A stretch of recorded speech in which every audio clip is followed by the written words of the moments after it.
3 o'clock on a Tuesday afternoon. Welcome aboard the Postgame Show alongside Elijah Campbell. I'm Jay Phillips. Elijah, very tropical again today. You got quite the collection of those. Life's a sand when you bring the beach. I see what you did there. Actually, it's the other way around. That's a saying I invented. I still messed up. English, my first and only language, still not my best. Words, as Michael Haney used to tell me to say. Correct. Every day is the beach when you bring the sand. How about that? Put that on a T-shirt. I like it. Did you put that on something, or? I probably should. You should. I dress like it. We got a lot to get to today in a short amount of time. We'll get a little bit abbreviated. We'll be out of here about 5:15 and make way for Carolina baseball. Derek Scott, Coach Stuart Lake. Speaking of Coach, he will be with Elijah and me coming up in about a half hour's time live over in Hoover. There's always a chance. It's all you can ask for at this point. They are there. And they will be playing. They are there, yeah. I mean, look, I'm not going to sit here and go, hey, I think they can win 5 in a row, because I'm going to be perfectly blunt with you guys. I don't think they can win 5 in a row based on what I have seen. But we have seen crazier things happen in sports, and you just got to go motivate yourself for one last run. I don't have great anticipation for this, but it's not over. You know. It's sports, so. It wasn't over when the Germans bombed Pearl Harbor. That's right. It was not, Senator. At least he became a senator later. Dude, I love movies that end with the flash forward 20, 30 years. And that he became a United States senator. It's so America on so many levels, man. But I just love the fact that he became a United States senator. That's just such a great thing to think about in that movie. If you've never seen Animal House, you've done yourself a disservice. Please do. Great film. Please do. It is. It's a great film. Most comedies you just don't put the word film onto. And he's in 2 that I would say are great films. Because I think The Blues Brothers is a great film. I really do. It gets a little campy at the end. I get it. It does. But it's a fun watch. But it is otherwise. It's really good. Anyway, man, I could talk about Blues Brothers all day, but there's stuff to get to. In all seriousness, we will talk Gamecock baseball today and get into a few other things before we get out of here, including the headlines at the top of the 5. But there is a lot happening around college football this month. And you might say, well, Jay, it's May. How is that possible? Well, it's not the sport. It's the business. And yes, we talk a lot of the business of sport, and I know most of us are just more concerned with, how's my quarterback? How's my, offensive line? How's my center fielder? Or whatever the storyline. But y'all, in a college town like this one, and not that, but a college state where, Clemson does its thing too, and certainly South Carolina as part of the mighty SEC, there is something new that is I think this is going to happen. They're going to call it the College Sports Commission. It will not replace the NCAA entirely, but it will begin to serve as, I guess, let's put it this way. Right now, the NCAA is the legislature, the judiciary, the executive, the law enforcement, and even in some ways, like the first responders, right? It's everything. Yeah. And you may say, well, so is, whatever government. But the thing is, at the NCAA level, none of it really seems to get separated. Now, this College Sports Commission is going to become judge and jury. And it will oversee a few other things, too. But basically, this thing, if it all comes to fruition the way the power leagues want it to, which means it's going to, you're going to basically finally see a commissioner. I mean, again, the word commission is there. You're going to see a commissioner of college football. And it may branch to college sports. I'm not really sure exactly where this thing's going to go. I think more than anything, it might be about college sports. It's going to be someone who's high profile. Whether we've ever heard of him or her, I don't yet know. One of the things Elijah and I were talking about earlier is exactly what kind of person are they looking for? And bear with me here because I'm not being cynical, but I know enough about sports fans, especially collegiate sports fans in this country, and especially collegiate sports fans in this part of the world. There is such an immediate mistrust of someone in sports when they went to a school you don't like. An Alabama fan, let's just, it's kind of funny. And I'm not getting political here, but bear with me. I'm certain that there are plenty of Alabama fans that actually voted for Tommy Tuberville. But if Tommy Tuberville were to have become commissioner of the Southeastern Conference, hells no. Nope. You see what I mean there? Like, they're okay with him, with his politics, because his politics don't necessarily blend too much into the sports. But we've heard college fans say, well, how can Coach so-and-so be put on that committee? He hates everybody, or whatever. And it's like, well, and Elijah and I were saying this morning, everybody went to school somewhere. And unless you went to an NAIA school and just climbed the ranks of coaching, administrating, whatevering, to where your NAIA school or your D3 school just has never seen the field, the court, the diamond, the whatever of an SEC or Big Ten type program. I talked about the great irony of the Georgia-Auburn rivalry. Vince Dooley went to Auburn and Pat Dye went to Georgia. There are exceptions, right? But this person, whoever it's going to be, will have, again, if it all comes to fruition, some legitimate authority and sway and an ability to punish based on certain parameters. Is that going to really help? It might speed things up, and I guess that's a help. I have another one for you. Okay.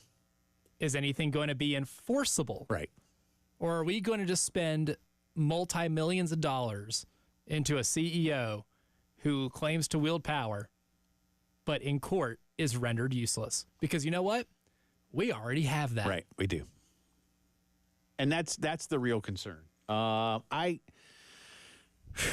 Listen, I'm going to keep saying it, and we'll get into some of the details of what this CSC, College Sports Commission, could look like. There are some details. But I will continue to fall back on something that we've talked about for years. You got to have some form of collective bargaining, because that's the only way to truly prevent lawsuits, because at that point, both parties have signed on to one thing. Again, right now, we have a party that hasn't signed on to anything other than, yeah, I'll come play for you. Now, I know a lot of you say, well, they just need to write stronger language in these NIL contracts.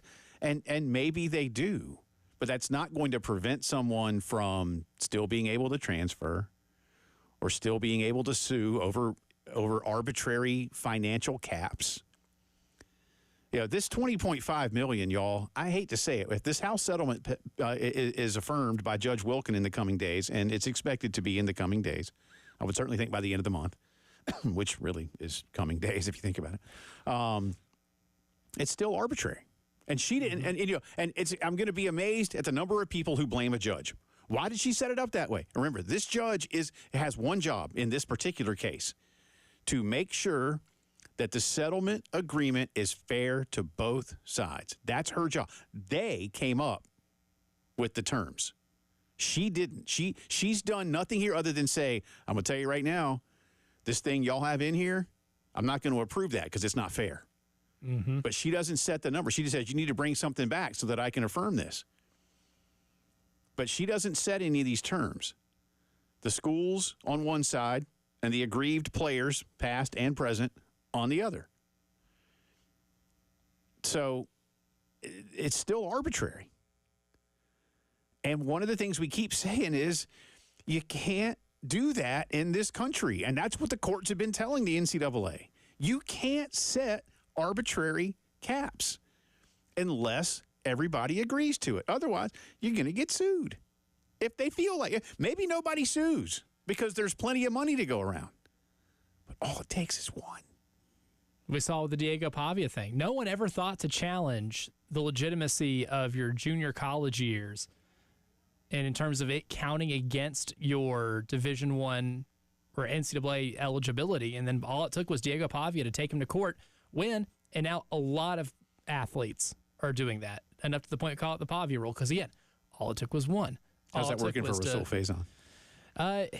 Unfortunately, it has not. It has not worked yet. I mean, it could still work. But that's the thing. We still don't know. Like, I'm all for at least setting roles for somebody to do and have power to do one thing or another. Like, in the grand scheme of things, a CEO for college sports on its own isn't a bad idea with the existence of collective bargaining, right? Because that's what pro leagues do. They have a commissioner. Right. And whatever players union has a head of the players union, they conduct votes, they vote on stuff, they agree on things, we can play ball. But to have that CEO, which you're going to give a lot of power in as essentially judge, jury, and executioner of all violations with NCAA rules, but it not be enforceable, you're electing a puppet. You're bringing it. You are bringing a figurehead to be the CEO to levy punishments for things that can't be enforced. On my rundown here, to your point, show everybody here's my rundown if you're watching on YouTube. I have one sentence under this that we're talking about. I have so much work to avoid a CBA. They're doing everything they can, and let me be kind of crass here. I'm going to borrow indirectly from Tommy Boy. If y'all remember the scene in Tommy Boy when he talks about what you can do with a certain thing and put it in a different box. Okay? Those of you who, if you know, you know. And if not, I'd still see Animal House before I see Tommy Boy, but Tommy Boy's pretty funny. Anyway, if you know, you know. If not, I'll just say that you can take something that is unpleasant. You can go to the bathroom in a box. You can. And you can take that and put it into a box with a shiny new logo, another box that has a shiny new logo, and attempt to rebrand what was in the previous box. But it's not real hard to figure out as soon as you open the new box. Oh, well, that's just the same thing that was in the other box, and that's what they're doing. Right? Yeah. Repackaging the same thing. I mean, the box, telling you it's different. The box is a little more expensive. And again, they've gotten a new like LA based marketing firm that's all hip and cool. Other than the old button down suits from New York, let's go get somebody from out on the coast that's a little more hip. But it's the same thing. But it's the same thing. And we're going to get the same results. And then, again, when you open the box, you're just like, oh, y'all said this was different. Oh, no, look, I mean, it is different. Look, have you seen the box? Well, you know what the leaders of college sports are, essentially? They're Texas A&M. The way Texas A&M will find the most creative ways to lose in gut-wrenching fashion and never achieve anything. And doing it creatively. The leaders in college sports are finding new creative ways to end up at the same spot. Honestly, that part alone is admirable, right? Yes. They're spending a lot. That's what I'm saying. Nobody spends more money for losses than Texas A&M. It's impressive. Nobody spends more losses in court and spends more money to avoid the obvious fix than the NCAA and the leaders of college athletics. It's impressive. It's a lifelong commitment to that bet. Well, again, CBA. On the other side, to continue this, but in a different avenue now, the state of Tennessee has passed a law that might provide an answer to the question, could schools get kicked out of their conference? We'll explain when the postgame show returns.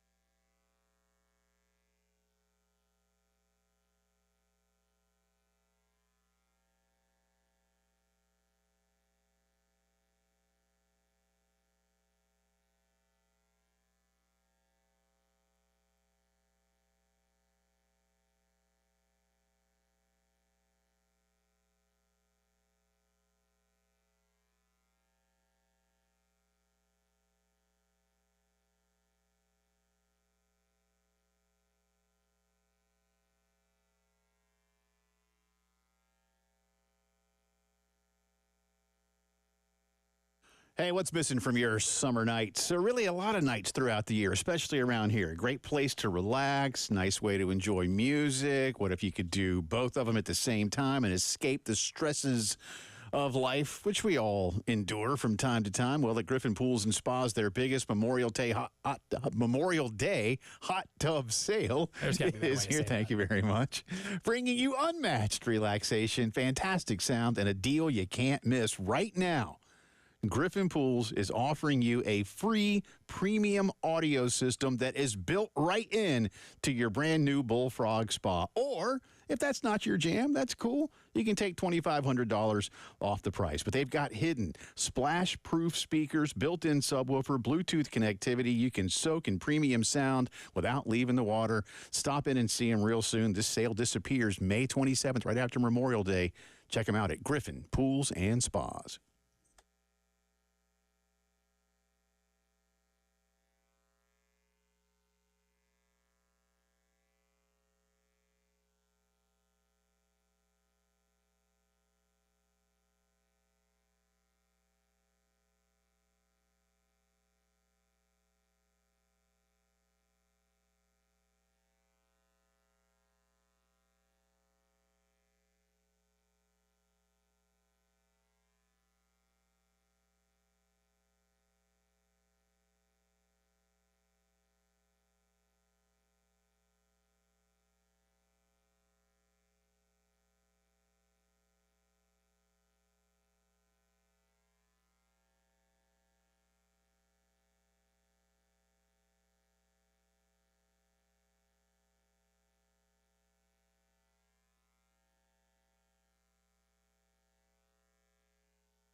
Nineteen minutes after 3 o'clock, Tuesday afternoon. Welcome back in. Jay and Elijah with you. Again, a slightly abbreviated version of today's program.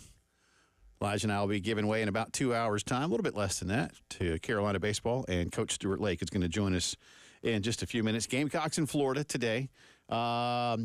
Earlier today, Bama beat Missouri. And as we speak, Oklahoma leads Kentucky. Bama will get Tennessee tomorrow. This Kentucky-Oklahoma winner will see Georgia tomorrow. The Gamecock Gators winner gets Mississippi. And then the late game tonight is A&M and State. That winner will see Auburn. So that's what's going on in Hoover. Yeah, you telling me Missouri lost again? I didn't see the end. I did see that they actually had an opportunity with the bases loaded and one out in the bottom of the ninth. Or maybe I guess they bottom or top. I don't know where they were. Anyway, in the ninth. Yeah. And they didn't win. So that puts them to 3-28 in SEC games this year. Yes. I love those numbers. Those two numbers right there. 3-28. I don't know why. Or 28-3. If you were 28-3, 3. that'd be good. Yeah, if you were winning any type of sporting event, 28-3 at any point, it's a pretty insurmountable lead. In almost every sport. Almost every sport. Yeah. No one can blow a lead like that. Nobody. Oh, man, I forgot. There's the one time. There is the one time. That absolutely happened. Yeah. I remember now. Yeah, duh. I'm not gonna. You better be careful with some people around here that you do that to. You might get hurted. It's worth it. Okay. Worth it for the bet. I'll have that forever. Okay. Falcons fans, they you shouldn't. friendly banter all the time. You're going somebody. There's at least one, and he seems docile. But I wouldn't want. He's also listen. I'm just going to say this, man. I don't think it's a good idea to cross people from small town Georgia. They'll find a way. I think that loss broke him. Actually, I think he would tell you that broke his NFL fandom. And you can't kill something that's already dead. I'm sure there's man, have you seen Friday the 13th Part 3? I think you can. Well, I mean, in that scenario, Tyler could be Jason Voorhees. He might. Nah, he's way too nice. There's one scene in that movie, and I'm like, there's just one. Well, but in that one, I'm like, the way, well, anyway, let's not do that. So there is a new law in the state of Tennessee that will provide, these are these things that provide cover. I'm not going to get into all the, all the legalese of it and everything else. But basically, this law in the state of Tennessee says that the schools in Tennessee can't be forced to do things that violate the current Sherman Federal Antitrust Act. And what they basically mean is if this current College Sports Commission, what's the word I'm looking at? Framework were to be signed, and really the power conferences want their members to sign this, and some of it would basically go back to some of the old ways. And again, we've seen the old ways fail miserably in federal court. And this law basically says that the schools in Tennessee don't have to do that. Now, again, it provides cover, but I have said, I asked Elijah today, and I asked our buddy Andy Staples, and Andy gave me Andy's not a lawyer, but he gave me a very legal answer. What if the University of Tennessee, dare I say, broke this law? How even do they technically break the law? What are the punitive again, when we think about certain laws, breaking them comes with a form of punishment. If you don't pay your taxes after a certain amount of time, they might take them out of your paycheck. And if you keep not paying taxes, they might take it out of your paycheck and throw you in jail.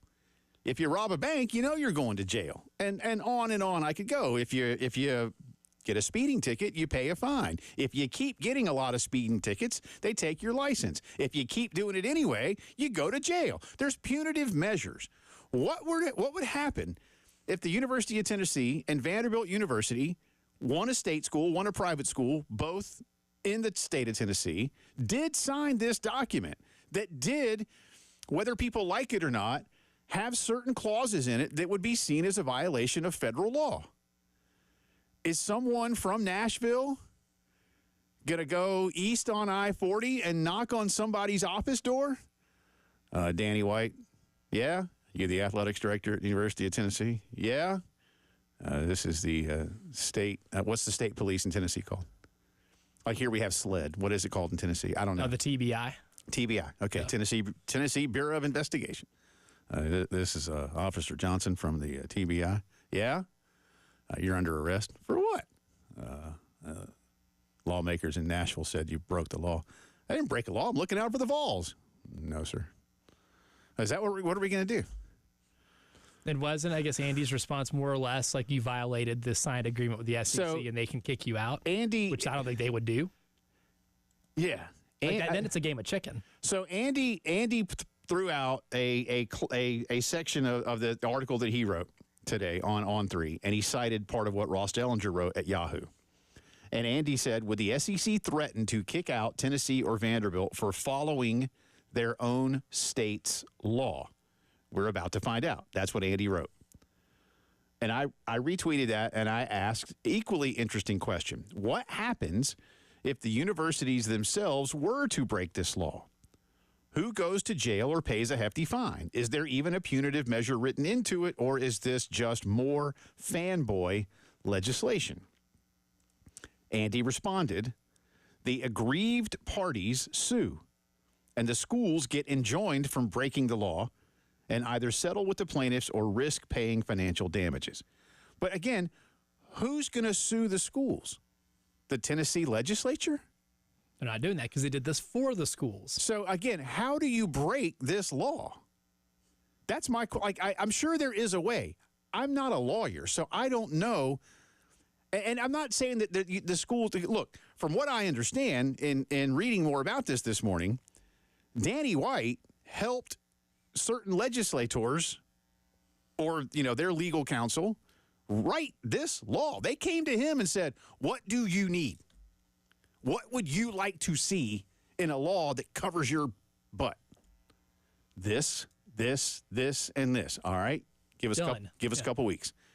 And I imagine that Danny White, would have consulted with folks at Vandy first, probably. Mm-hmm. But also we talked a lot about it. Memphis could greatly benefit from this as a big-time sports school. I know it's not Power Conference, but they make a lot of money. They do. And Memphis athletics is a big deal. FedEx gives them a lot Always of money. has been. Football's getting better, but Memphis basketball means a lot to the school and to the city. And they still want to get some big-time players, and that's going to, Don't cost them. So but I don't see in Tennessee, I don't think it ever would come to it, but man, it would be a hell of a story. University of Tennessee forced to decide. Sign a certain document binding them to a new collegiate sports agreement or be removed from the Southeastern Conference. The Southeastern Conference does not want to lose. They don't want to lose each other. They don't want to lose anybody. Yeah. The SEC does. Look, does the SEC need Tennessee more than Tennessee needs the SEC? No, but it's Tennessee. And I don't care if it's whomever. The SEC doesn't want to lose a member over this. Mm-hmm. So it's not going to come to that. But I'd like to know from an attorney's perspective. If somebody wants to hit us on the text line or call us later on. How would Tennessee, how would the University of Tennessee break this law? I would like to know that. In the meantime, how did the South Carolina Gamecock baseball team find a way to beat Florida and make a miracle run in Hoover? Well, they'll try to get it started in a couple hours. Stuart Lake will join us with what he sees from this ball club when the postgame show returns.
Time to talk some Carolina baseball. The Gamecocks and the Gators will start their experience in Hoover. One of them will move on, and if it's Carolina, they'll play Mississippi tomorrow. If it's Florida, they'll play Mississippi tomorrow, and the Gamecocks will be done. Florida will not. Florida is on its way to the NCAAs regardless. So we'll see what happens here in a little bit. Again, right now, game 2 of 4 today. Alabama's already beaten Missouri, and game 2 is Oklahoma and Kentucky. The Sooners are up 3-1 right now, but about halfway through this one. Always a pleasure to talk to our good friend, the coach, Stuart Lake, Gamecocks and Gators, as I said. Stuart, always appreciate you. This is a quick little reset for everybody in the Southeastern Conference, a chance to go do something big, and for the Gamecocks, it would be monumental. I won't say it's as big as some of the things that this program has accomplished in its history, but considering where this season is, a mighty 5-game run here would be quite extraordinary. But first things first tonight, I just kind of give us the temperature of the ball club. A series lost this weekend, but they did get a win over the number 1 team in the country. That makes them feel pretty good, but we know the mountain they have to climb. Yeah, no doubt. It'd be huge. And, again, I always enjoy coming on with y'all and love being here in Hoover. Just kind of makes you think back. My first one was 1999. So pretty special place. And got to get here. They've done $10 million worth of improvement to it. So, but, team-wise, got here yesterday. Derek and I drove out, went to practice. They had a practice on the backfields because of so much rain on Sunday night, but very loose. I think the win on Thursday, as you said, over LSU, gave you a little shot of energy going into this tournament. And then, you get fortunate enough to get to play some teams you really know. If we can find a way to get through this Florida team, you've had success against Ole Miss, and then you get a bye. Now, obviously, that leads you right into Arkansas, which wasn't too well when we did that. But I just found a group that was really enjoying being together, and I hope they bring that energy to the park today. And speaking of bringing that energy, a good starting pitching performance can go a long way, and we've seen Brandon Stone at times be able to give them that. I think back at that series opening win against Ole Miss where he went the distance, and you're definitely going to need a performance like that if you are to make a run. Obviously, winning today is the most important because you can't get to tomorrow without today. But if you are to win today and Brandon Stone gives you 7 innings, then you can set yourself up with what you have in your pitching arsenal to make things a little easier for you. What do you kind of expect to see from Brandon, and especially considering how he's kind of progressed throughout the year? Well, you guys know, listen to me. I'm a big Brandon Stone fan, have been all year. Got to talk to him a little bit yesterday as he was kind of walking off the practice field, and he just talked about to a lot of us how cool it is for him. When you go through the JUCO ranks and you get an opportunity, every baseball player that plays college baseball, they watch the SEC tournament. And to now be a part of it and get the start on the first night in it, he's super excited, and I didn't think too excited. I just thought I saw a guy yesterday that was really excited to get this challenge and be out there for his teammates tonight when this thing kicks off at whatever time, because this Kentucky-Oklahoma game is taking forever in front of us. So hopefully it'll be close to 5:30 Eastern. Yeah, at least the first game went quick. This game started early, so it may ultimately balance, Coach, and that'll be all right in the end. Let's when you go back to seeing Florida a couple of weeks ago, that was obviously a stretch with not a horrible 9-5 loss to open that series, but then the 22-3 and the 8-0, and then that was followed up, with the loss in Auburn. So that was a real low point in a season that's had a few of them. But what might this team be able to take from anything that you saw anywhere against Florida that could begin to build some kind of positivity today? Well, I remember the Florida game was the one that Stone started, and then we got the weather delay early, and then he came back, which I'll be honest, I had never really seen happen that much. And I thought he pitched well that night when he came back, a 10-15 start, and here he is warming up. And I was like, ooh, okay. Now, the next 2 games, because of the weather and my son's last game, I didn't get to see the Sunday game. And to be honest with y'all, I'm glad I didn't, because I would not have wanted, and I told Cade and certainly Derek, I didn't want to sit through 30-3. Yeah. But what I took from listening to them and obviously going back and looking at video is one of the best hitters so far, Luke Heyman, is not going to be playing in this game. Had a fractured arm last week. He's out again for the year. I thought a few of their guys might be coming back from injury, but from what we're seeing, they're probably going to hold them out, at least until maybe if they make it to the weekend, or maybe just wait until the regional. So I think we may be getting, and I'm looking for wood to knock on here somewhere, maybe getting a Florida offense that isn't quite as in rhythm as when they came to our place. And, that gives us a chance, I feel. Yeah, I mean, it certainly does. That's the one thing about this Florida team is, man, I don't know if there's a team that's hotter in the SEC right now than the Florida Gators, considering their start. But, and really, look, at maybe the most dangerous 10 seed in the history of any conference tournament that I could possibly think of. But, like, what kind of lessons do you think South Carolina can learn from those games against Florida? Obviously, it was weird because of the weather and then the disastrous doubleheader. But what kind of lessons do you think this team maybe learned in that series about themselves that can prepare them for what they're about to face? Maybe not just with Florida, but if you're able to beat Florida, everything else that would lie ahead. Well, I think the biggest thing you take from that weekend is you've seen them. Sometimes just putting your eyes on your opponent, you can feel, and I hope our guys do, that obviously that wasn't our best weekend. We're going to perform here better today. So we know their best blow. They hit us with it for sure in that weekend. We didn't get to deliver our best blow. So I would hope our guys are excited about getting to do that. And, the thing you learn, too, against this Florida team, you cannot let them get ahead of you. Once they get that advantage, whether it's 3 or 4 runs, I felt like they just really pushed the accelerator down. They weren't going to let you back in the game. They play great defense. They always pitch with Sully. So I think our team's going to know coming in here. I think it'll be really big how the first 3 innings go. I know that's kind of a cliche, but if we can have the lead, or even if it's a 0-0 game through 3, I think that starts to go to our favor, because if Florida jumps on you early with this offense, it's going to be really hard to come back. Stuart, you mentioned that Florida's going to be down a couple of big bats. Certainly South Carolina now for a little bit has been without Ethan Petrie, and Coach Maneri telling us yesterday that he certainly does not feel that Petrie is going to be ready to do anything for Carolina. What has that offensive adjustment been like for the Gamecocks, and what more can Paul try to find a way to tweak to get a little something going? Well, the name, I was just making some notes before y'all called. Jace Woda has really stepped up. Been our hottest hitter in the last 10 games. Obviously, most of those, Ethan, have been gone. I think all of them except the one when he tried to play against Winthrop. He's also our second leading hitter in SEC play. And Derek loves to get me on who's going to be the player of the game. Well, my player of the game tonight is who I picked the other day. We need Nathan Hall to really get going. So even though we're missing Ethan Petrie, which is huge, I've never worried about guys that were hurt. I could easily – that was one of my best things, and I was taught that by coaches I learned from. I never really went in a game thinking about Ethan Petrie. I'm thinking about the guys that are playing.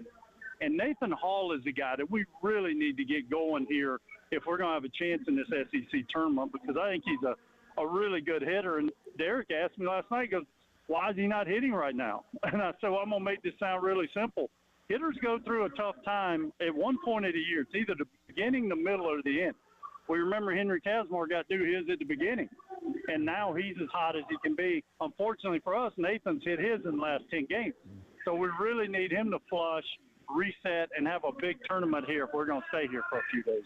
And Stuart, the one thing about this format that's really interesting when you get to the conference tournament, I know it's not double elimination anymore, but you're still, all these teams are converged onto one place. You're waiting for another game to end, whereas in the regular season, your start time's the start time, right? But now, if this Kentucky-Oklahoma game keeps dragging along, and who knows if it goes to extras or whatever it is, you kind of have to be prepared for the unpredictable. Pretty much. What's kind of, as a coach, going through the process of making sure the guys are engaged and making sure they don't get thrown off, since college baseball players can be such creatures of habit throughout a 50-plus game regular season? Yeah, and I've got to come here with several different coaches. Coach Tanner and then Coach Bianco at Ole Miss, and got to come here with Coach Kingston. Now I'm watching, and Coach Holbrook. Now I'm watching Coach Maneri. Be honest, this is fun. This almost takes you back to your travel ball days, and that's how we used to tell guys. Y'all know how that goes. You show up at the ballpark, you stay there all day and have fun. This was the coolest time in my career, and it's so cool that I'm getting to bring my son came back with me. He had not been here since he was about 6 or 7 years old when I was at Ole Miss, and now to get to come back and be here, and he's walking around with the big eyes. This is college baseball. There's probably more talent here than sometimes in Omaha with the 8, now the 12, 16 teams that are here. And it is just awesome. I try to tell all of our fans, please come to the SEC tournament at some point as a Gamecock baseball fan. You will continue to come if you do. And that's all we ever said to the players. Our bus is about to pull up. They've gone and taken BP. You get to come in, you get to sit in the bleachers, you get to have kids from all over coming up asking for your autograph. It's one of the coolest moments in college baseball to me. Well, glad you get to be there for the radio, for the advice that you give, and as a dad, too. That's pretty good stuff, man. We'll see what happens tonight. Appreciate you, and we'll talk soon, Stu. Thanks, man. Hope so. Always enjoy it. Y'all be good. That is Coach Stuart Lake. Follow him on Twitter if you don't already, Stuart_Lake. And we'll update you on what's going on in Hoover when the postgame show returns.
Welcome back into the Postgame Show here on a Tuesday afternoon. Jay and Elijah with you. SEC baseball tournament is underway. Alabama has defeated Missouri in Game 1. Oklahoma leads Kentucky right now in Game 2. We're at bottom of the 6th. 1 out, 2 on. OU is the home team. So it's, I don't know. I don't know. I'm not going to say too. It is kind of poking along. Yeah, it's taking its time. Just a little bit. But appreciate Stuart Lake. And look, I know some of you may have heard that interview and said, come on, guys. And I said that at the top of the show. Look, we're here today to preview a baseball game. We can talk. We spent a lot of time yesterday. I was going to say, I think we spent enough time talking about the big picture of this program. And we've done a lot of big picture baseball. But today there is a baseball game, and we previewed the baseball game with the color analyst. So, which is refreshing. And nice. I don't know what the betting line is. Again, that there are betting lines on college baseball games still baffles me to some Really, degree. the only surprise is if it's more than 1.5 runs. That's the MLB standard. Yeah. Unless it's a Rockies game, then it's probably 2.5. I was going to say, but Florida's going to be favored to win. So, the former Alabama coach can call his buddy and have him go to the window at Great American Ballpark in Cincinnati and place a bet. Although, probably got to bet a lot of money to win a little money. To win anything. Yeah. Really. So, I don't know. We could probably find out the lines on the internet somewhere. But in the meantime, speaking of the internet, it's time for Jay versus the internet. And the internet is just wearing you out right now because you went 1 and 2. You don't know that I'm not. Yesterday. I could be tanking. I could be like your Saints might be this season. I mean, you could be, but even then, these are basically 50-50 propositions. Are they? And it would still be hard to tank it. Yeah. Would still be. That's what these lines are made for. I'm trying. But you're 4-11 right now. Thank you, Elijah. Not necessarily bowl eligible. And the more we get into this and have a larger sample size, I got we'll a good see how APR. close to the Colorado Rockies you are. That's what to look for. The internet broken even. They're over 500. Yeah. Right now at 8-7.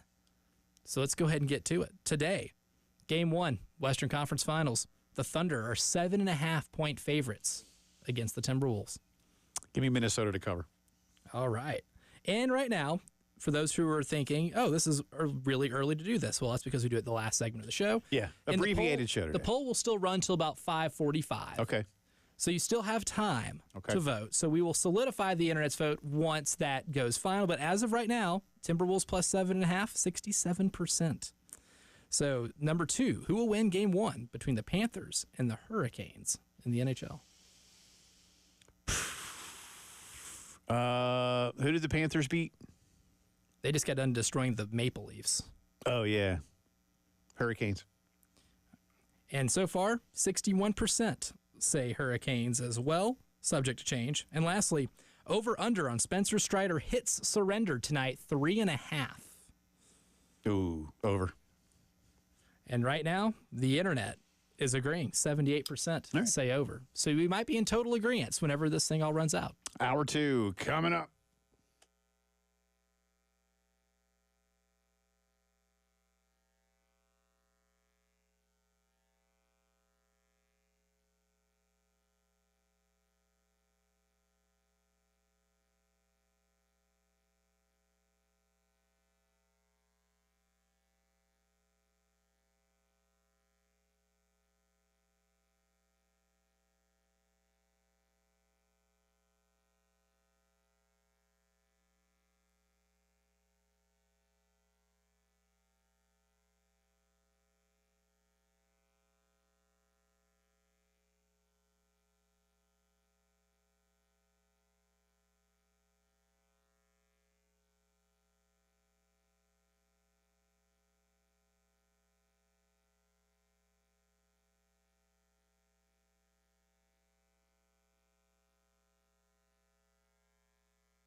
4 o'clock on this Tuesday. Welcome back in. It's the second hour of the Postgame Show. Jay Phillips, Elijah Campbell with you. Thanks again to Stuart Lake for joining us earlier, talking Carolina baseball.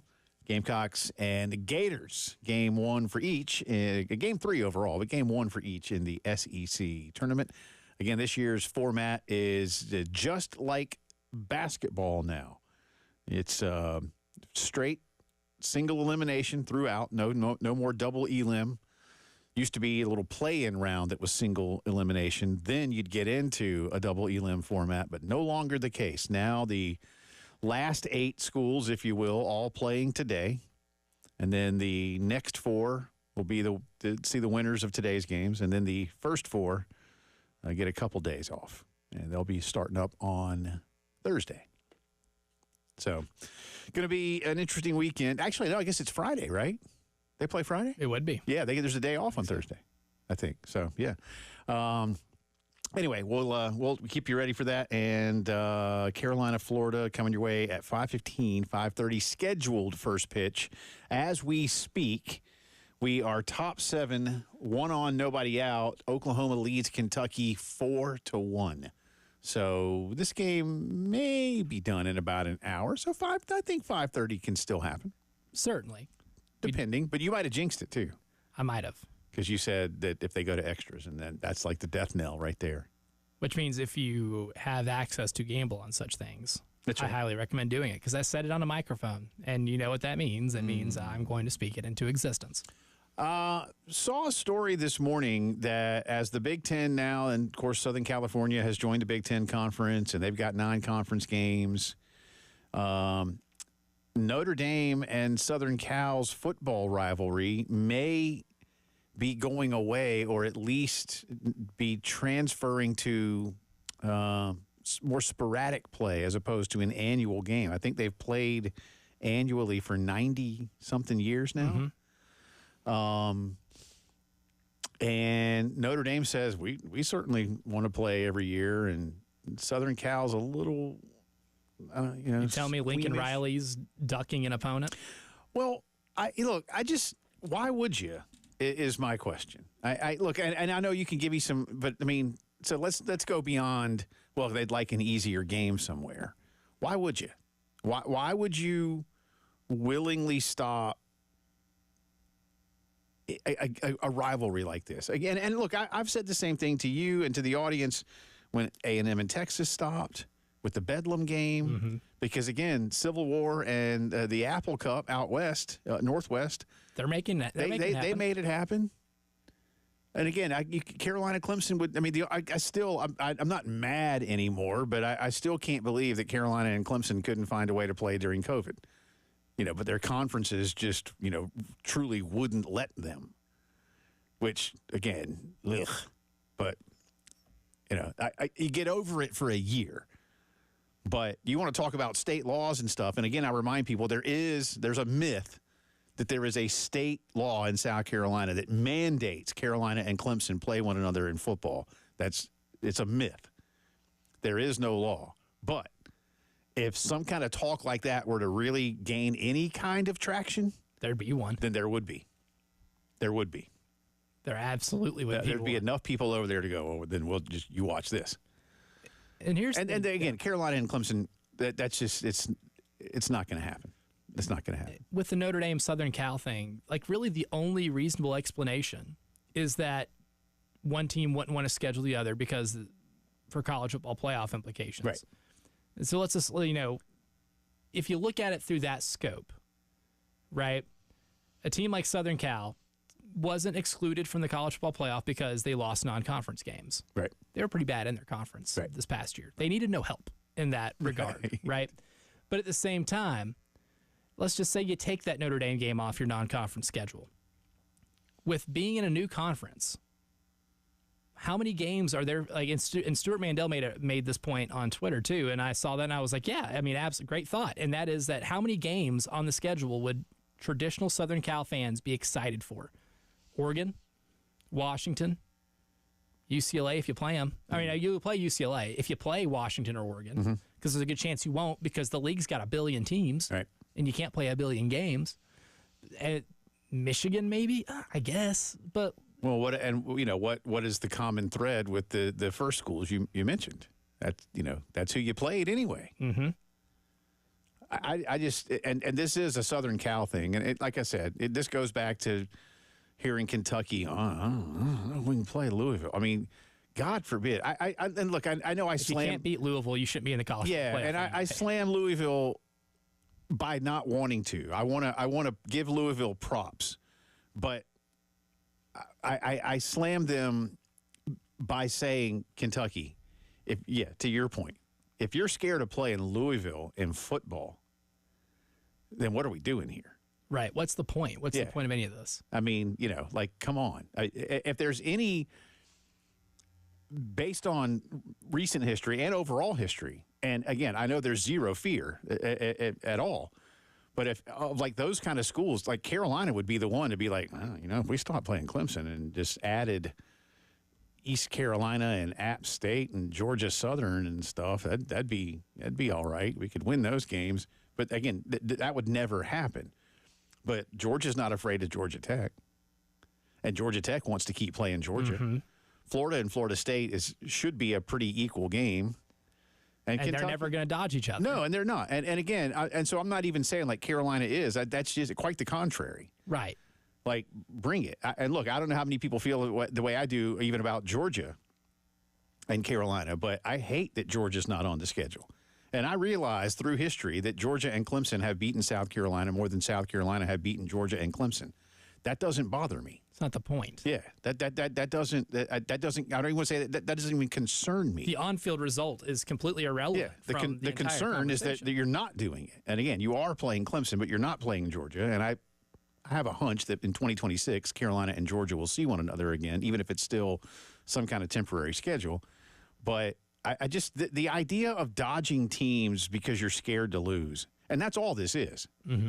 I mean, don't tell me anything else. Now, look, the Bedlam game, that's not dodging because of a fear of losing. That's spite. Solely.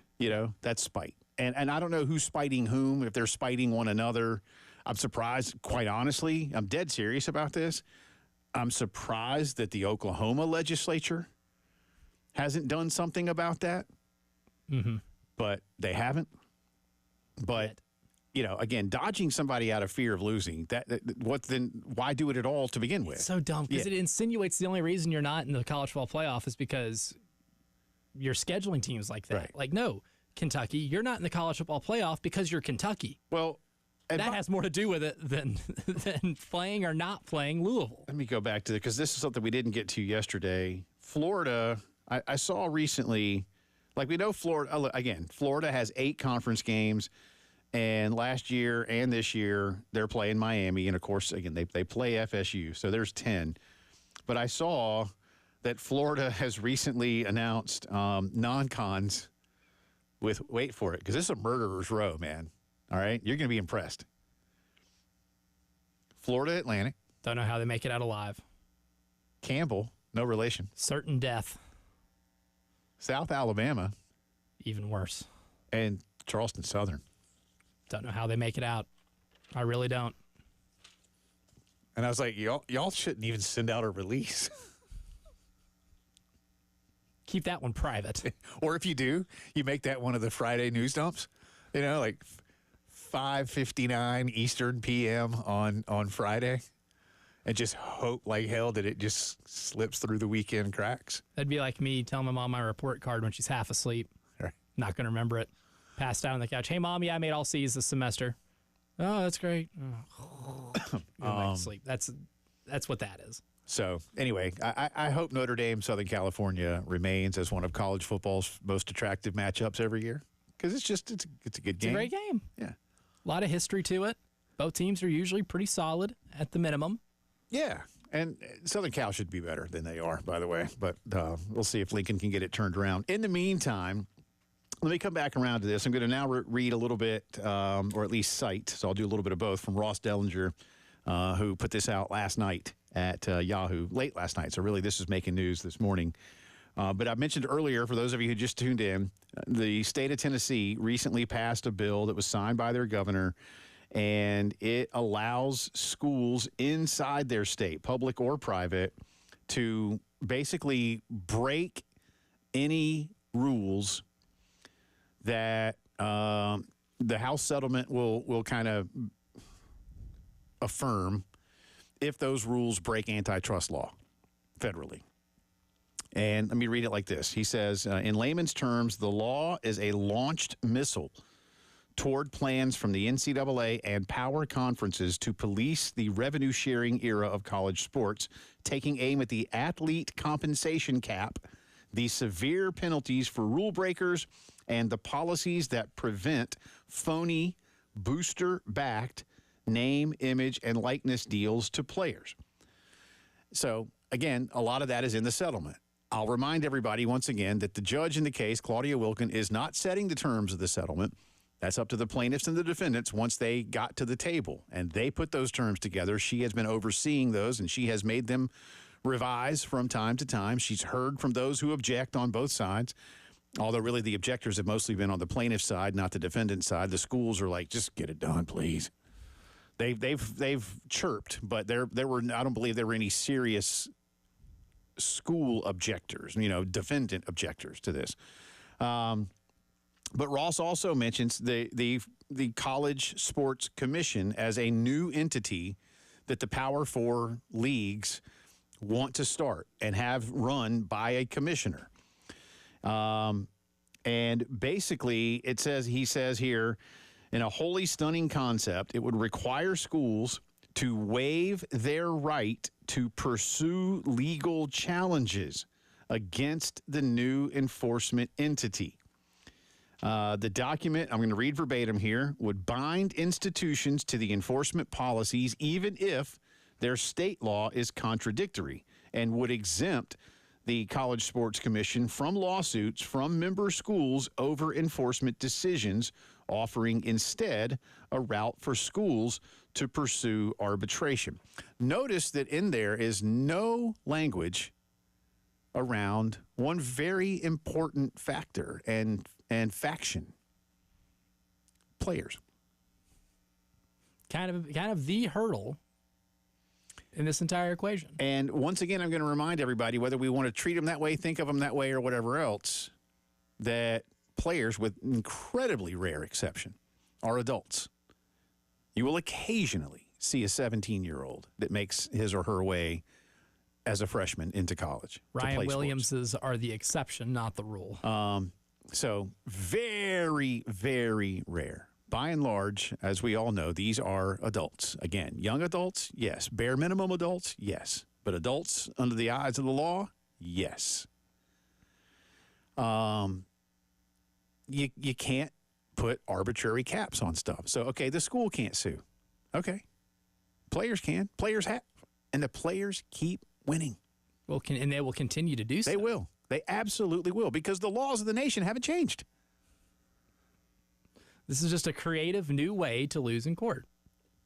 The same way the Texas A&M Aggies discover and invent new and funny ways to underachieve in sports every year. I've got more to get to. I need to hit a break.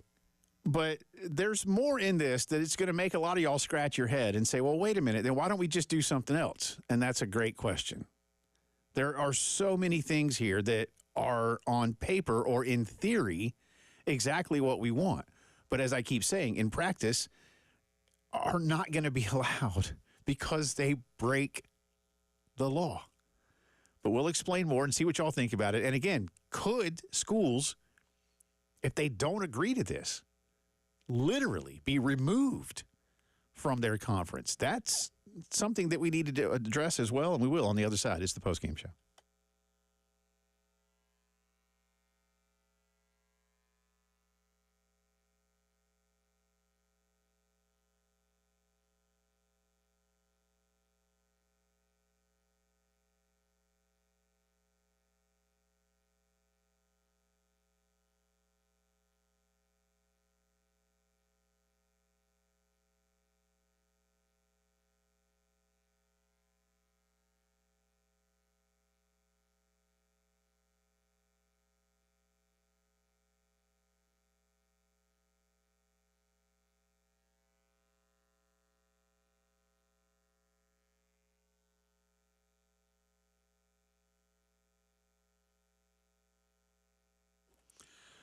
No better place than Palmetto Citizens Federal Credit Union to finance your next vehicle, whether it's for you, maybe a graduate in your life, a new driver, or hey, sometimes you just need to get a new set of wheels. Or maybe you're thinking about plans for the fall for a tailgate vehicle or something to take out and go hunting with, whatever you need. Check it out at Palmetto Citizens and make sure that you save money. They can finance over 100% of the retailer purchase price on new to 21 models. They've got great options for older vehicles as well.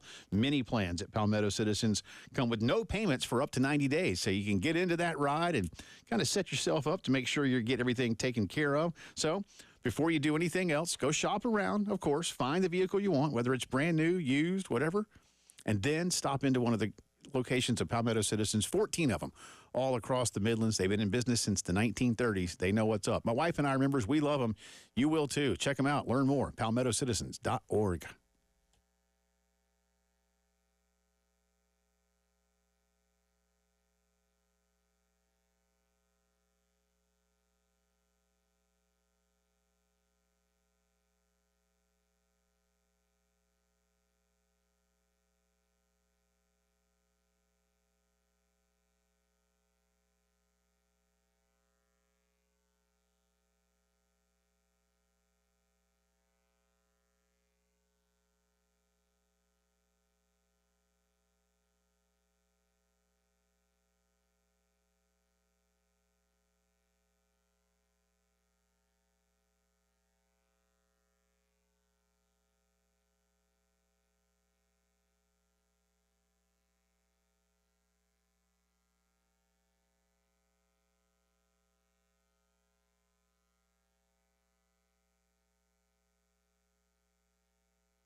Welcome back in. Jay and Elijah with you. Gamecock baseball coming your way today. 5:15 airtime, 5:30 scheduled first pitch. Could be a little flexible. Again, game 2 of the day being played right now. Kentucky trails Oklahoma 4-1.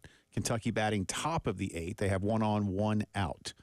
So 5:15 airtime with Derek and Stewart. And again, 5:30 first pitch. And if this game continues along at about the pace it's being played, we should be okay. Depends what Kentucky does right here. Yep. Which may or may not be grounding into a double play. No. It was not. Yeah, beat it out. They got one. That was a tough one, but they got one. Now, if they would have had two right there, then then we're rolling right along. Yeah. Continuing with this story around college sports, because here's I've kind of buried the lead a little bit, not on purpose necessarily. I wanted to explain what was going on, and if you're just tuning in, I'm kind of giving you the outline of what's being circulated amongst Power 4 schools. It's a new entity that won't replace the NCAA should this pass, but it would take a lot, and this is finally, if you will, the P4 or officially the autonomy for actually now, I guess, claiming some autonomy. Is that a fair way to say it? For the first time, really? As it pertains to investigations and enforcement. Enforcement of rules. And investigation and enforcement and punishment. That's the biggest thing that these folks would be doing. There's a few other things, too. So, again, because it's just easier, I don't mean to be lazy or not just paraphrase these things, but I'm just going to read a little bit more from Ross Dellinger's piece. He says, the document is meant to be signed by all Power Conference schools, as well as others opting into the settlement, as a way to bind the group and provide stability around the enforcement of rules. That includes, most notably, decisions from the new Deloitte-run NIL clearinghouse, dubbed NIL Go, an entity expected to more strictly enforce booster pay. The consequence, he writes, and here's where we go, kids. Pay attention here. The consequence for not signing the agreement is steep. A school risks the loss of conference membership and participation against other Power League programs. And then Ross cites a sitting athletics director and a sitting school president. Says the AD, you have to sign it or we don't play you. Says a Power Conference president, quote, as a condition of membership, you must comply with the settlement and enforcement.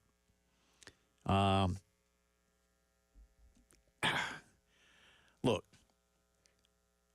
if Rutgers didn't want to sign it, I could see the Big Ten kicking him out. If Ohio State doesn't want to sign it, then I can see the Big Ten wanting to work with Ohio State. It's a game of chicken. You'll play it with a bicycle or a Mack truck. And I don't really see anybody getting kicked out of a conference. No. I also don't really know if I see anybody. The Tennessee thing is interesting because, again, it's cute, and I'm not picking on Tennessee directly. I picked on Texas A&M the same way with a rule about NIL a couple of years ago when their AD, Ross Bjork, interestingly enough, now the AD at Ohio State, saying, well, hey, throwing his hands up kind of here, we're just following the law. To which Elijah and I said then, buddy, you wrote the law, because he did. He just like Danny White now at Tennessee has helped write the law in Tennessee. Just the same way there's a state law here where I have to drink at least 3 beers on a Friday afternoon. It's the law. I'm following it. I may or may not have written it. It's the law. But, and Danny White, we do now know, basically at least consulted. He's not a legislator, but he was asked, what are you looking for here? And then they crafted a law around some of those things because UT is clearly the #1 sports entity. And again, that's not dissing Vandy or Memphis or MTSU or any other schools in Tennessee. It's a big state with a lot of schools, yeah. but Tennessee's Tennessee. The Vols, that is. And it provides cover, but in what respect? What it basically means is if the University of Tennessee, and we've seen this already once with NIL, with the Nico Iamaleava thing, at that point, your attorney becomes the attorney general. So if Tennessee didn't want to comply with this College Sports Commission, didn't want to sign it as a member of the Southeastern Conference, then the attorney general of Tennessee is going to take those entities to court, or if Tennessee is taken to court first, represent the University of Tennessee. That's basically what that means. And that's good. That's good cover. You know, I don't know what kind of attorney at that point, too. The AG's office probably just goes out and hires the best attorney to do whatever is necessary. Right. You know, prosecute or defend, if you will. So, again, I get that they're going to try to threaten schools, Elijah, with lack of membership or loss of membership. But it's not going to get. I think they're bluffing. It's a form of bluffing. Yeah, it's not going to get to that. But they're not going to do at the same time, what are they going to do to make sure everybody wants to sign this? And how, again, step B here, do you include the players? Well, that's still the only way. That's the only obstacle is include the players, because then the players are agreeing to it. Because here's what trap you're going to fall into if all the schools sign this, and let's just say some player at the University of Tennessee gets their NIL deal denied by Deloitte because it's not market value, even though there have been maybe other deals of similar caliber player that were approved. There's going to be inconsistencies in what Deloitte approves and does not approve. What this doesn't stop players from suing. Right. The schools just can't do it. Right. And guess where most of these lawsuits are coming from anyway? Oh, yeah. I mean, players. Has a school sued the NCAA yet? Not that I can recall. I think Tennessee did. Was that what Tennessee did? I think that's what they did with the Ian Maliava situation, was that they did sue the NCAA. But now schools can't do it, but players can. And by the way, guess who? They did it for a player, basically. Yes. And guess who won? On behalf. Yeah. Yes. And guess who won? The player. NCAA just basically said, all right. They just backed off. Yeah. So they didn't even really lose. They never fought. Right. That war was fought before They just gave up. Before the battle was even won. Yeah. And that's what you're going to run into here too. This is so predictable. Like the minute that something like that goes down, and all these, like, here's the thing, all these schools can sign this agreement, but then all they have to do is same thing with, with like what Florida did with the Jaden Rashada thing, where it's like, oh, that was our collective, that wasn't us. Mm-hmm. We can't pay this kid $12 million. Mm-hmm. That was the collective. They're the ones on the hook for the money, not us. Our hands are clean. Right. It's going to be the same way with players. Our player decided to sue the NCAA. We didn't tell them to. We didn't provide them an attorney, but they're doing it anyway.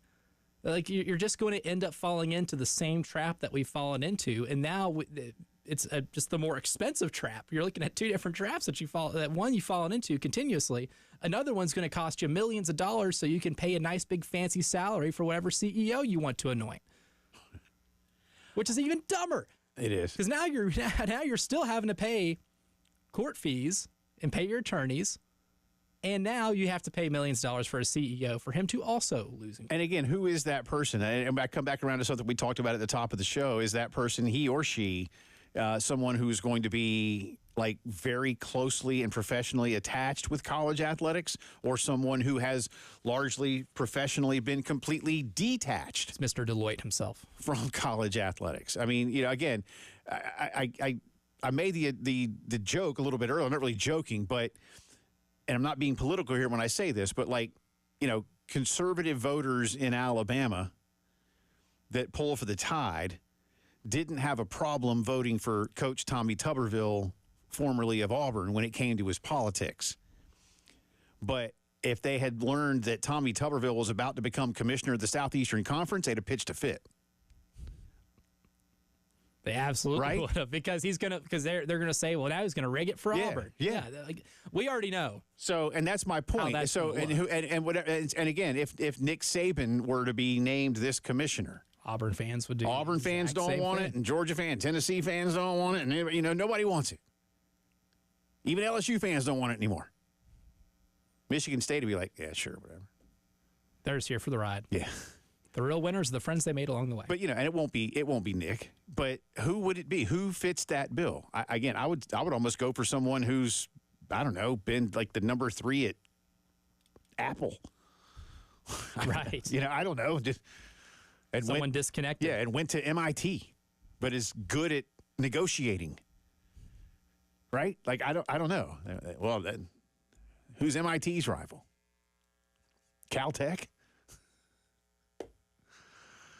NFL, speaking of California, Olympics are going to be there pretty soon. Flag football, too. Will the NFL players get to do it? Well, we'll talk about it on the other side.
From the Wetzel's Automotive Traffic Studios, I'm Elijah Campbell. The few accidents to get to you that are causing some issues out on the roadways this afternoon, starting with one on Brookfield Road between Decker Boulevard and Dartmoor Lane and Oakcrest Road. I-26 eastbound at the I-20 exit 107B. Longtown Road near Lee Road. Purcell Road at Highway 12 near Morninglow Lane. And then we have two accidents on US 176 at Broad River Road, one near Bush River Road, the other near I-20.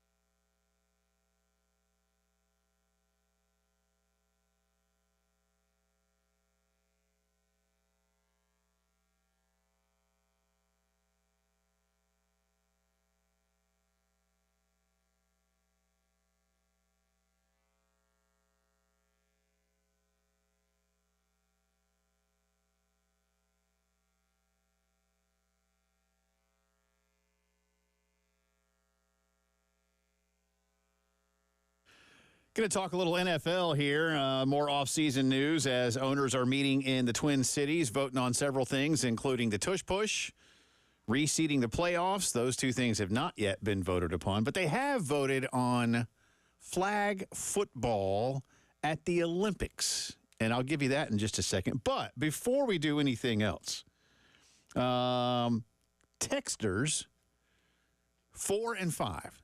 All right? And we can do these in order because they get time-stamped. Texters 4 and 5.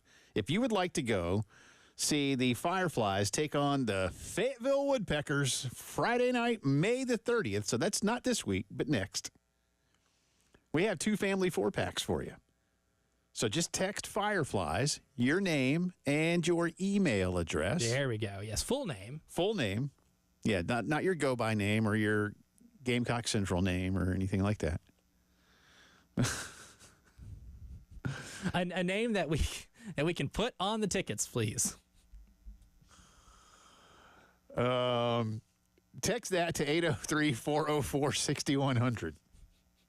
And again, texters 4 and 5 will each get a 4-pack. Now, again, this is for Friday night, May the 30th. Friday, May the 30th. So make some long-range plans. 803-404-6100. Again, text Fireflies, your name, and your email. And we will let you know shortly if you were the winner. You'll probably get an email from maybe me or Elijah or somebody named Josh or some other random person. But you'll get tickets. You will? It won't be random. It'll be specific. It'll be somebody here in the building that knows what they're doing. Someone whose job it is. Probably to give us Josh. tickets. Yes. Yes. I don't have the tickets on hand right now. I think Josh does. Is our tickets are. Josh So does. I got proof right here. I will text you to let you know you won. Okay. And then that you will receive there you tickets go. Look at that. later on. How excited are you, Elijah Campbell, for the possibility of flag? Well, they are going to play flag football at the 2028 Olympic Games in Los Angeles, California. How much does this interest you as a sports fan? Just as the sport in general, or if NFL players are allowed? I'd be mildly interested. The sport in general. Mildly interested to see how that would go if NFL players are not allowed. But All right, now, would you be more interested if NFL players could participate? Significantly. Okay. Now, would you want to see an American team exclusively built around NFL players? Absolutely. You're not going to get that. Lame. Here's why. Today, NFL voters did vote in the affirmative, unanimously even, to allow NFL players to participate in flag football at the Olympics. But, my man, there are caveat after caveat after caveat listed on here. All right? Can't have anything nice. I know. The flag football resolution, this is from the AP. The flag football resolution establishes rules and a basic structure for how the NFL hopes to see the process work. And it goes on to say that they still need to talk to the NFLPA and to some Olympic folks and things like that. The things that they need to discuss or that they've affirmed now but still need some discussion is permission for any player under NFL contract to participate in tryouts. Again, that's been approved. But, Elijah Campbell, there is a limit for players participating on each national team. Would you like to know? Oh, come on. Would you like to know the limit in terms of one player per NFL team on each national team participating? That's it, one. So, in other words, America could have all NFL players, but however many they have, it'll be, and I don't know how many people are on how many people are on a flag football roster. I don't know what the Olympics would set as the roster rule. But if there's 32, then it'll be one per team, unless they just get some college kids or just dudes that have retired or some such. But a limit of one player per NFL team on each national team participating. It says also that allowing, in addition, a team's designated international player to play for his home country. I mean, right now, how many foreign countries are represented in the National Football League? I know there's a couple, but very few. I mean, beyond a few Canadians, what do we have? And now I don't know if in international play, my gut tells me that international will get real lax here, like they do with the World Baseball Classic. And I'm not really joking. Like if you like the Italian roster for the World Baseball Classic was a whole bunch of kids from like Jersey and New York that all like their grandparents were Italian. Who've probably never been to Italy. I mean, maybe they've been, maybe they haven't, but like that's, you know, and again, I'm not dogging them. That's what it, you know, like look, the Dutch team was basically all from Curacao. Oh yeah. You know, because it's a Dutch colony, or not colony, they don't call it that anymore. Sorry. But territory. Yeah, there you go. Yeah, I think colony is frowned upon these days. Not illegal, but frowned upon. Yeah, right. The purchase of league-wide insurance policies to provide injury protection for any player injured while participating in an authorized flag football activity related to the Olympics, a salary cap credit for any player who is injured, an expectation that Olympic flag football teams will establish medical staffs and field services that comply with NFL minimum standards. Come on, man. Really? Play flag football. Like, come on. I mean, look, and again, let's just use a big country that takes sports seriously, like Brazil. I would imagine Brazil can give you some of its like soccer medical staff and field conditions, and that's going to easily comply. But what about, I don't know. Well, I don't want to say certain countries because I don't want to sound like I'm picking on them, but there are poorer countries that take sports seriously but don't have, like, you know, that kind of money. You know, I'm wary of naming any. I have some thoughts in my head. So that's, I mean, okay, well, I guess you're out, you know, that country. A schedule, these are things that they've agreed to, but they still need resolution. A schedule that, quote, does not unreasonably conflict with an NFL player's league and club commitments. Well, I mean, you got to practice and get ready and play some games. And this is going to be the Summer Olympics, so it's going to bleed into training camp for certain. You know? And really, when you talk about flag football, it's skill guys, right? You're not, I mean, your behemoth linemen aren't doing this. The big nasties are exempt. Most of your linebackers aren't doing this. You know? It's receivers, running backs. And quarterbacks. Yeah. So, I mean, third-team quarterbacks, forget. I mean, there will be no all-pros in this thing. Which is a bummer because I was really dying to see Jamar Chase line up against some poor Swiss man on the boundary and having to guard him because there will be a soft ligament injury on that play, just trying to stay in front of Jamar Chase. I mean, if the NFL wants to grow at the international level, and they clearly obviously do and are to some degree, how much I'm not really sure, you need to open the floodgates, man. Yep. Who wants to play? Go play. Have fun. Enjoy. And yes, you know what? Someone's going to get hurt. Even in flag football, somebody's going to turn an ankle, God forbid, you know, tear an ACL or you know, an Achilles injury or hamstring.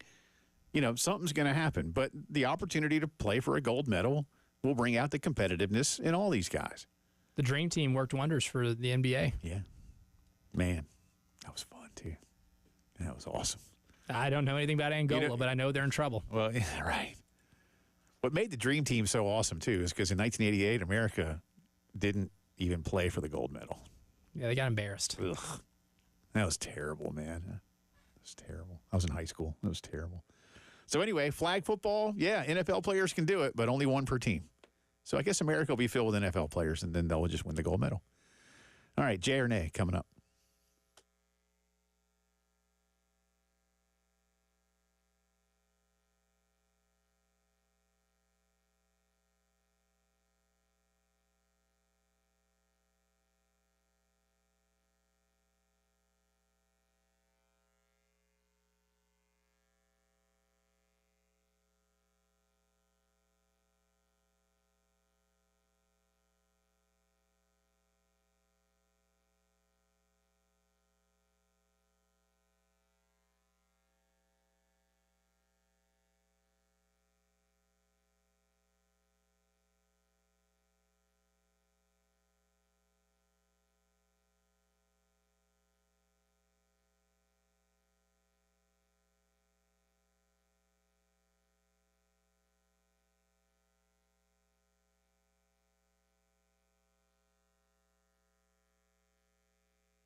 Integrated Media, the best at what they do across the Midlands, and what they do is install the latest and best in home theater technology, indoors, outdoors, one room, whole house.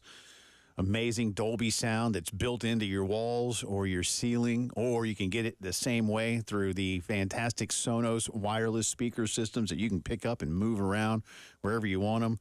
I got a little bit of both at my house, and let me tell you, those Sonos speakers are amazing. They really, really are. And again, outdoor systems that look and sound just like the indoors do, with equipment that is built to be outside all the time, even here in the South Carolina climate. Plus, they can get your videos, doorbells and other security systems linked into one app on your phone, thermostat, lights, all that in one place. They make it so easy. Get them into your house right now. Get ahead of the football rush, 803-948-8327. The best in home theater is Integrated Media.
Welcome back in. 10 minutes in front of 5 o'clock here on a Tuesday afternoon. They've gone final in Game 2 in Hoover.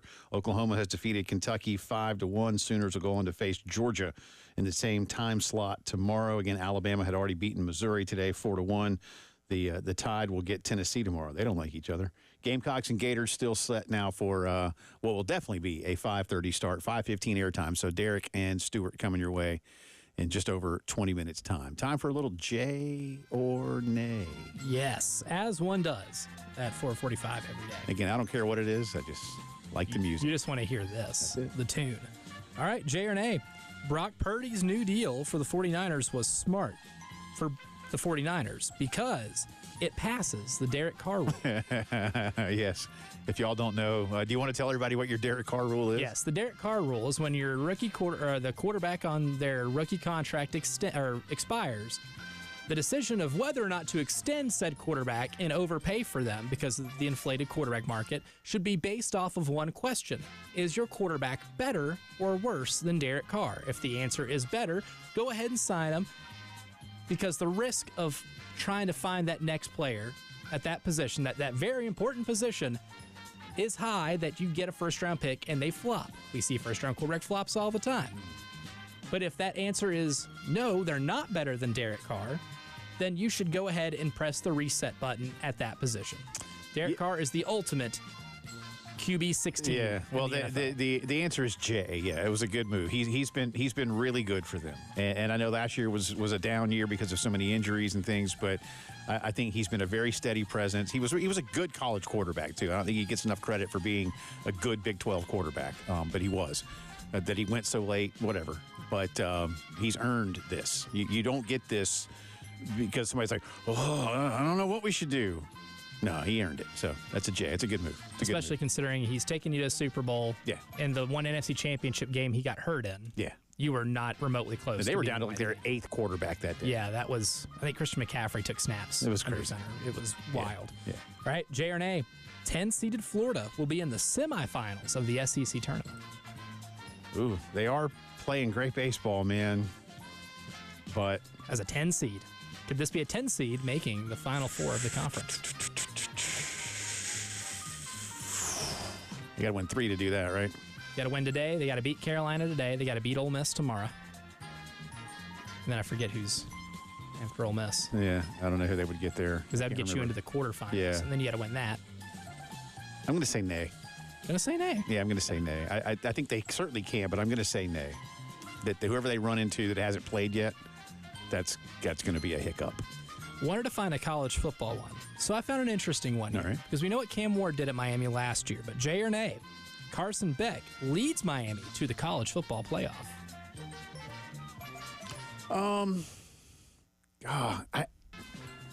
The ACC will be better because SMU's in another year of their emergence. We know what Clemson brings back. I like him. So this isn't about him. I just nay. Gonna nay it. I think it's going to be Clemson and somebody else, but not Miami this time. And I don't think it'll be SMU again either. Louisville, maybe. Syracuse, if Fran Brown's magic continues, you got to Maybe. replace Kyle McCord, but Yeah. it's a big loss. And it could just be Clemson if they win. And it very well could be. Yeah. Don't know if Not Florida getting State two can yet. bank on getting in there. Not getting 2 yet. I'm not sold on the Florida State emergence. All right, hour 2 in the books again. We'll have the headlines of the day for you and some entertainment news that it's sad, but we'll smile all at the same time. That'll be part of what we do for the headlines. So keep it here as we get you ready for Carolina baseball coming your way in about 20 minutes. Jay and Elijah, the postgame show.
From the Wetzel's Automotive Traffic Studios, I'm Elijah Campbell with thankfully just 2 accidents to get to you that are causing some traffic backups here in Richland County this afternoon.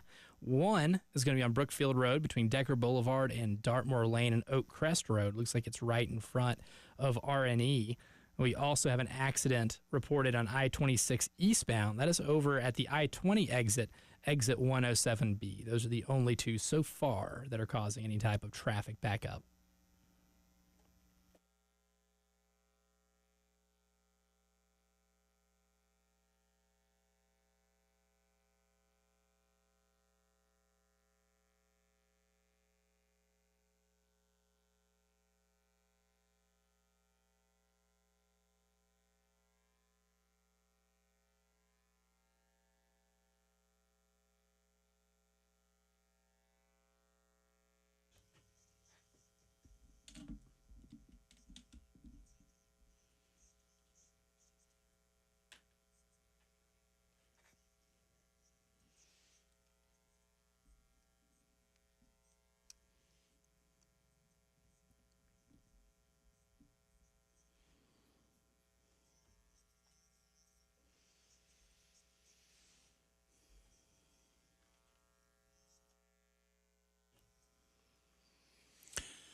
It is 5 o'clock news time here on a Tuesday. Welcome back in. Also, the final 15 minutes of the postgame show. Getting out a little early to get you ready for Carolina baseball. Gamecocks and the Florida Gators coming your way at 5:30, 5:15 airtime. So we'll have these headlines and move on about our business alongside Elijah Campbell. I'm Jay Phillips. We start with Carolina baseball. Again, Carolina and Florida coming up in just a bit. Paul Maneri will send Brandon Stone to the hill today for Carolina. Sophomore righty, 2-6 with a 6.07, 59 in the third innings pitch, 43 strikeouts, 13 walks. Kevin O'Sullivan will send Billy Barlow to the mound, a senior righty, 1-4 with a 5.95 and 42 in the third, 44 strikeouts, 20 walks for young Mr. Barlow. Florida beat South Carolina 9-5, 22-3, and 8-0 earlier in the season, all here in fact, just a couple of weeks ago here in Columbia. Elijah and I had Coach Maneri on the program yesterday, and Elijah asked him about seeing the Gators again. Well, they did the same thing with us. So, and they had this success against us. It was kind of a strange series because it was so the rain interrupted the first game, and then the second game was a close game until the last 2 innings. And then the score, was just got out of hand, and then Sunday we just didn't hit much. So, you could say the same thing for them. So I don't know if there's any advantage. I think it's just a matter of who plays better. Sorry, that was Paul's availability before he left. But Elijah did ask him yesterday. I did. I set it up nicely because it was true. I thought that's what we had here. That was my bad. I didn't listen. I didn't set up that specific answer. No, but you did ask him yesterday about playing this team again. Some fans can look at it a certain way when he says that the second game got out of hand. It did. Yes, they Carolina put in a lot of young pitchers, but look, it was 11-3 when the ninth inning started. I mean, it wasn't as if you just, I don't know. It wasn't a close game before the 11 you were getting beat. You were getting beat. But nevertheless, South Carolina will get a chance today, and it's funny because independently, funny might be the wrong word, but it's interesting that both Coach Maneri yesterday and then today Stuart Lake said to us, hey, we liked a lot of what we saw from Brandon against Florida, and then a 3-hour rain delay came, and it just kind of interrupted a lot. And Stuart was, like most of us, kind of surprised that he came back out at all in a game like that. Typically, you just don't do that to a starting pitcher. But I think with the way Carolina's pitching has gone this year, they just figured, what the heck, you wouldn't do that with certain aces, because once they've gone through the entire routine and then they have that cool down, you don't want that arm getting messed with too much. Yeah. That they did it with Brandon again was a surprise, regardless of what kind of usage anybody's getting. Nevertheless, both guys said independently, we liked that matchup. Both teams are without a couple of pretty big bats today, so I think that kind of balances out. And again, just based on what we saw here 2 weeks ago, you would expect 2.5 weeks ago, you would expect Florida to move on. And like we've talked about as well, Florida finished the year, 15-15? 15 in conference play. Yep. They were 1-11. They were 14-4 in their last 18 SEC games. They were 1-11 in conference play through 12. And here they are at 15-15 and now inside the top 25. And a good showing this weekend or this week and into the weekend could get Florida a hosting opportunity, I think. I don't think they won't do enough to get a super. Right. Unless there's something fluky, but that would have to happen next week in the national tournament. But I could see, to your question in Jay or nay, does Florida make the semifinal? It's not going to surprise me at all. They'd have to beat Arkansas. Yeah, it's not going to surprise me if they do. I won't predict it. But if they do, Elijah, I could see the committee having a real. Because Florida's RPI, I think this week is... They're top 15. Yeah, I was going to say, it's like 15 or something, right? Yeah, and they're going to look at how they're playing lately. Yeah, and that matters. So especially in baseball. They were 1-11 after getting swept against Vanderbilt at home. Vanderbilt went to Gainesville and swept them. After that, they beat Florida State, number 6, or number 13 in RPI, 5-4 at home. Swept Missouri, beat Stetson, took 2 of 3 from Mississippi State on the road, took care of Georgia Southern, took 2 of 3 from Arkansas at home, came here and did what they did, lost a midweek to South Florida, then took 2 of 3 at Texas. Yeah, in Austin. And then took 2 of 3 from Alabama. Like, they're on a tear. It's not like they're playing, the teams that are all playing today. Right. I know Alabama played today, but they took 2 of 3 or swept teams like Arkansas and Texas. Yeah, who have double buys. And Texas was the SEC champion, and they did it in Austin. Yeah, they're playing great baseball. This team from April 7th on is significantly different than the one that we saw for the first couple months of the year. Again, that game coming your way, airtime in about 10 minutes, not even. And first pitch is scheduled officially. I'm looking right now at the SEC Network. Officially, first pitch is now scheduled for 5:32. They got it 2 minutes. They got it down. They do. But Derek and Stewart on the call here in just a bit. Braves back at it tonight after a day off and after taking 2 of 3 in Boston against the Sox. Spencer Strider is back after his hamstring injury. He did not do much before he got hurt. 0-1 with a 3.60, just 5 innings pitched. Mitchell Parker, a lefty, goes for Washington. He is 3-3 with a 4.32, 6:45 first pitch tonight up in D.C., and this might be the only game they get in this week because I've been looking at the weather up there because I'm going up there, and it's going to be raining tomorrow and Thursday. Not looking good, is it? Not. It maybe an early doubleheader tomorrow or some such. I haven't seen any. Squeeze it. The good news is these two teams see each other often as members of the NL East, so if they can't play this week, then they'll find a way to make it up. But in all seriousness, chances don't look good. Maybe they can get one in tomorrow, but Thursday looks bad. I got a feeling I'm going to be camped out at the airport on Thursday coming back home. Unfortunately. Yeah. Thoughts and prayers. Thanks. Appreciate you. Give you all my T's and P's for that one. Need them. No votes yet from the NFL owners on whether to ban the tush push or to reseed the playoffs. But once again, we touched on it about an hour ago. The NFL owners have approved a proposal for some of their players to participate in flag football at the LA Olympics in 2028. Again, what they voted on would basically limit one player per team participating on a national team. So it doesn't mean that just like the United States could only have one NFL player. It means that only one, say, Dallas Cowboy could be on the team or one Atlanta Falcon, or you get it. Yes. Things like that. So how many guys want to do it? How many of these guys will be practice squad guys? You would expect the United States will easily dominate this, but I got to tell you, man, if you get a lot of dudes that are pretty good at something like soccer and can use their hands and run routes and things like that, Elijah, there's probably a lot of countries that could be very good at this. You know, good skill set translates. And if you get going on it soon and really begin to develop that rapport, I mean, it's sort of like 7-on-7, right? That's kind of what flag football is, man. I mean, You do some route runners, some accurate quarterbacks. so who knows? I mean, and again, if you can find a way to get a guy with just a slight national tie, I say some of these rules when it comes to international play are very loose. Hey, maybe some rugby players that are really good Yeah.